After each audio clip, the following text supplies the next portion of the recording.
In this video, I'm going to show you how to delete files that can't be deleted on your Windows 11 computer. Now I'm going to show you two different ways to go and do this. So the first method is you need to go and open up an internet browser. In the search box, type in WinRAR and press enter. You could then click on this top website, winrar.com, and then click on the download button and just click on download WinRAR. You'll then need to go and open up this setup file in the top right hand side, and you can just go through the steps to install this onto your computer. Now once it's finished installing, open up the start menu, search for WinRAR and open up the app. You then need to click on the upwards arrow in the top left hand side, and now we just need to locate the file that we're trying to delete. So mine's in my documents folder, and then you just need to go and select your file like so. Once you have your file selected, press the Shift and the Delete key on your keyboard and then go and press Yes. Now if that's not working, I'll show you another way to do this as well. So open up the Start menu, search for CMD, and then right click on the command prompt and run this as administrator.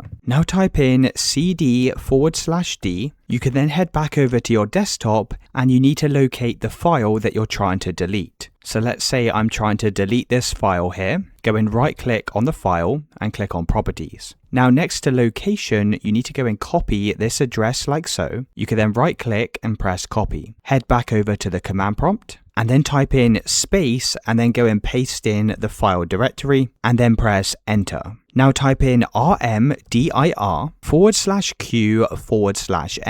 You then need to go and type in your file name. So if you go and right click on your file again and click on properties, click on details, and then you'll be able to scroll down and you'll see file name. And this is the file name that you need to go and copy into the command prompt. So I'm just going to type in space and then I'm going to write my file name. Make sure to include the extension as well. So mine's .mp4 and then go and press enter.